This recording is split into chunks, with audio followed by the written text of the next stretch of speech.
Okay, guys. Yeah, it's about 9:22 p.m. I just got dropped off. I'm instead at Eucalyptus. This is a newer driver. Obviously, he's experienced with the route a little bit, more so than some of the others I've had. But pretty much he made it clear, I guess, because he may have, heard of some people wanting to drop off at Burger King, that, he's not going to do it because, again, it's not a regulation bus stop. But the reason I'm walking at this time of night, if you will, is due to the fact that this driver, for some odd reason, was I'm trying to find the correct words here. I'm not trying to be mean about it, because I know, sometimes people take, their job seriously, or they take their jobs, especially their breaks, way too seriously at times, and I should speak from experience on that. But this guy basically, he made every other bus driver I've had up to this point that takes their 10 to 15 minute breaks, at the stops, the transfer points, transit centers. He made them look like the road runner. He made them look like the fastest people to ever take a break, for 10 to 15 minutes. Because when we were at the Turlock Transit Center, mind you, he was taking longer than other drivers that I've rode with. Even some that will not drop me off at Burger King or anything like that. He took a lot longer. And not only that, but he was basically 10 minutes behind of schedule. Because the bus is supposed to pick me up around 7:11 p.m. myself and any other passengers. He didn't show up until about almost 7:21, 10 minutes before, or 7:20, I should say, almost 10 minutes after. And the fact that he took his time driving, and I don't know if this person that was riding with him was a friend or just another passenger or whatever, because when he took his time on his break at the Turlock Transit Center, this other passenger got out of the bus, looked around, wondering where the guy went, and then when he saw the guy finally show back up from going to the restroom or doing whatever the heck he was doing, he got upset with him, and rightfully so. He was like, you could tell basically what he said to him was like, what I'm trying to say is, and I'm frustrated myself here, but what he said to him basically was something along the lines of, it's about time, like, where were you, kind of deal. I don't think he said that exactly, but you could tell by his expression and verbiage a little bit that it sounded in that manner. It sounded very similar to that tone, if you will. This is another way you could tell it's late, because there's not that many cars out right now.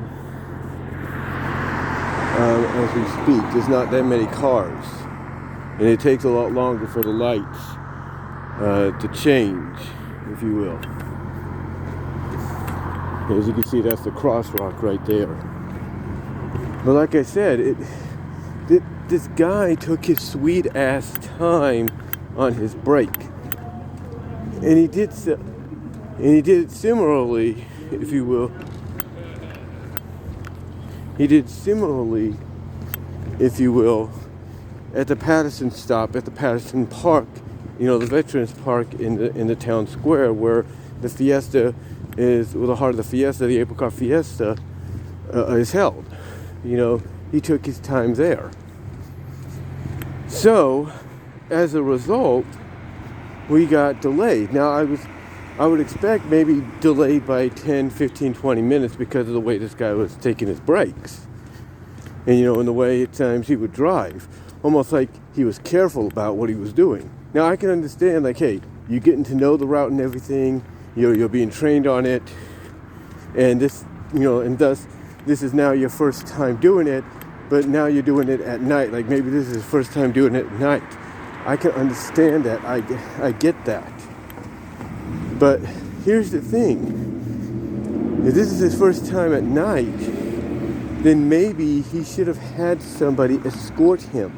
Maybe that's what this other passenger was. Maybe it wasn't just a passenger, but somebody that was assigned to keep an eye on him, because maybe he likes to take his time when it comes to driving or taking breaks or whatever the case is. Anyway, long story short, it shouldn't have took me this long, to get back. It shouldn't have taken me this long to get back to Newman. All right? But it wasn't all his fault. Because while we were waiting and he was taking his time at the Patterson Park stop, if you will, not as long as he did at the Turlock Transit Center, if you will. Okay? Not as long. I'll give him that. Basically, while we were waiting, all of a sudden I see a police car go down Highway 33, because that's the main area we got to go down to do the 45 West route. That's the main area that the bus has to go down to do the 45 West route. Okay. So anyway, I see a police car go down there, and I'm thinking nothing much of it, right? I'm thinking, maybe they're going after a speeder or whatever. Well, when he finally gets back on the bus and everybody's settled in, new passenger is on board as well, a passenger that takes this bus, if you will, at night to come home from Patterson because he works there. Anyway, to get to the point, when he finally boards back on the bus again and goes onto the route for 45 West, or 45W as we call it for short, that's when we notice that the turn he would take to Sperry, because he's got to go down Sperry and down certain other parts of Patterson, even into the industrial area and all that I've talked about before, because that's part of the route, before getting back on to Sperry to go down to Highway 33 and turn on that. As he's going down that, as he's, getting back on the bus and everybody's settled in and everything, he's driving off, getting ready to drive the route, or the route, I should say, getting ready to drive the route. That's when we noticed in the turn area between the turn area of Sperry onto Highway 33, major accident with potentially fatalities. And my prayers and condolences go out to the family and friends of those that may have been lost in that accident, but major accident to the point that it closed off, that part of Sperry, the one you use to turn onto Highway 33, it blocked it off. And it blocked off going straight onto, or continuing straight, I should say. It blocked off going continuously straight on Highway 33. So in other words, it's like if I'm going down this route and everything, if I'm going down this route, if you will, okay, it's like if I'm going down this route, okay, like I'm going down this route and you see that car right there, right? Let me see if I can get across here without incident. Okay. Alright, I did. But like I said, let's say I'm right here where this mask is, and straight down is, on the other side where that sign is, that would be like the turn, but you're going this way and not this way, right? So you're going this way. Well, This way, which would go onto the highway, like let's say that turn right there would be, that street's turn onto Inyo here. That's, I think, O Street, I believe. It's O Street. Let's say you're coming out of O Street to turn here. O Street, basically where that house is, that was blocked off. That's how Sperry Avenue's turn onto Highway 33 was, in front of the Chevrolet. It was blocked off, like right there. And basically from there to, let me see here, hold on.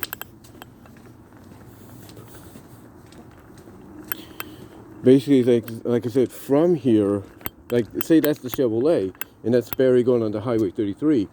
It's like from there, all the way basically to the other side, because what we had to do is get rerouted onto Poppy Drive, or Poppy Road, if you will, which is basically on the other side. It's like an outskirts road that's like a shortcut that the dollar ride takes most times to take the people to, let's say, Walmart or something.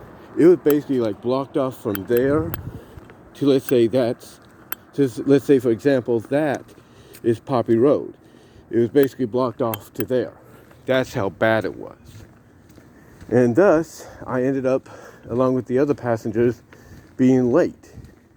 And again, I can put some of the blame on the guy for taking his time with his brakes and, causing 45 East / 45 West, 45 E / 45 W to be down by 10 minutes when it came to get me and so on. I can blame him for that and taking his time on his brakes, but I can't blame him entirely for the big delay that happened, because I'll give the bus drivers credit in this manner. I'll give them credit in this manner, all right? They may sometimes, whether they're new or experienced or whatever, or very trusted or still have a lot to learn, that when they, take their time on the brakes, or they fall behind because maybe they're new at it and they want to be careful, they don't want to chance anything, or there's traffic, I'll give them this, that when they want to make up for time, they make up for time. They speed up as quickly as they can, not too fast, but just enough, depending on the route they take, so they can make up time. But yeah, this was a heck of an experience tonight. I mean, true, it's kind of on me too, because my friend and manager asked me to stay a little longer because nobody showed up previously that was supposed to. And I said, sure. And I texted my mom saying this is what's going on, and she was cool with it. Just told me to be careful. Well, had I been able to see into the future, have a crystal ball and everything to see what was up the road, I may have not said yes. I'll put it that way. I may have not said yes. But yeah, quite an experience, guys, and hopefully, pray to God, never have to go through something like that again. Never, pray to God, hopefully never have to, be dropped off this late again. And again, prayers and condolences to the people that might have been lost in that accident. But just wanted to come on here, guys, let you guys know what's happened and everything. And, I'll say this overall. Start, Max, whatever you want to call them, trans development, they got to get their act together, and they got to get it together now, especially if they want to avoid situations like that again. But let me know what your thoughts are. I'm home now, and I am out.